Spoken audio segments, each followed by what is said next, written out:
நீங்கள் அவர் ஏற்கனவே வந்து சிறுநீரக மாற்றம் செய்தவர். அவர் என்னிடம் அந்த பிரச்சனையெல்லாம் குழந்த மாதிரி என்கிட்ட சொன்னார்.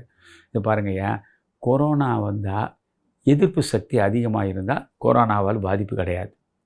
இம்யூனிட்டி பவர் நமக்கு கூட இருக்கணும். ஆனால் எனக்கு இம்யூனிட்டி பவர் கூடக்கூடாது.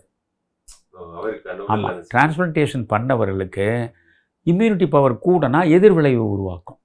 அதனால் முற்றிலும் மாறுபட்ட நிலையில் என் உடல் இருக்கு, இதில் நம்ம போய் என்ன பண்ண முடியும்யா அப்படின்னு பின்னால் அவர் சொல்லும்போது எனக்கு ஒன்றும் தோணலை. அதெல்லாம் கிடையாது, வெற்றி அல்லது வீர மரணம்னு நம்ம போய் அடுத்த ஒரு உயிரை விலைக்கு பேச முடியுமா? நான் என்ன சொன்னேன், ஐயா உங்களை வைத்து அரசியலில் ஆதாயம் அடைய நான் வரலை.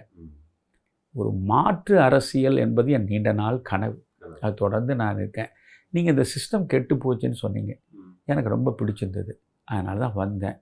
மற்றபடி உங்கள் உடம்பும் உங்கள் மனதும் என்ன சொல்கிறதோ அதன்படி நடங்க. நான் இழக்கப் போவது எதுவும் இல்லை, உங்களுக்கு எந்த இழப்பும் இல்லாமல் நீங்கள் பார்த்துங்க அப்படின்னு சொல்லிட்டு நான் சொல்லிட்டு நான் புறப்படுறேன் எழுந்தேன். ஐயா ஒரு நிமிஷம் என்ன அப்படியே கட்டி பிடிச்சினார்.